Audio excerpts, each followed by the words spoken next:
Gnomes in the Home, written by and read by Jennifer Engel on Christmas Eve, December 24th, 2020. Something stirred in me, as it almost always does in the dark and in the middle of the night. Not a sound that can be heard from the outside, but a high-pitched ringing in the ears and an electrical wave of energy that seems to pulse up and down my spine like light reflecting, sparkling, and dancing upon calm, wavy water.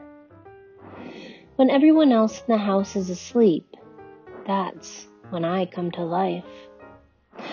I rolled over and gave myself a nice, deep, long stretch, and then I sat for a moment in the peaceful, dark silence in order to receive the instructions as to what I should be doing with my time.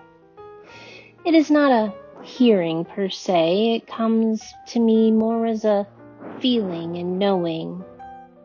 As soon as I felt my instructions were clear, I adjusted the old-time, almost conical cap that I wear at night to keep myself warm, and began going about my business.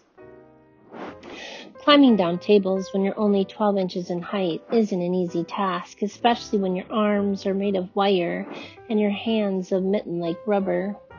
I manage. I hoist the bottom half of my body off the edge, grab onto the red tablecloth corner, and slide down like a fireman on his pole.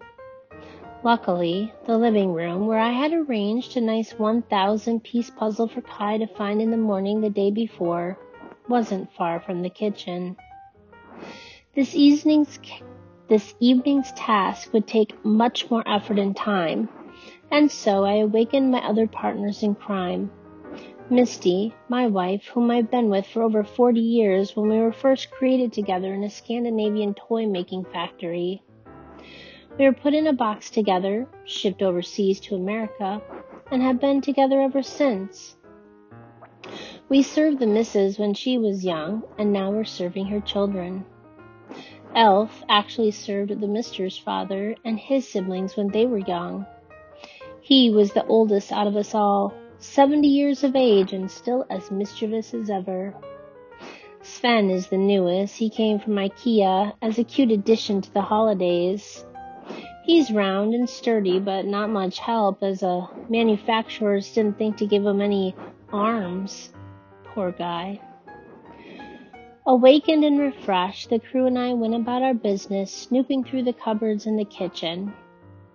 At last, the baking cupboard was down low, so taking the supplies out that we needed wasn't too difficult.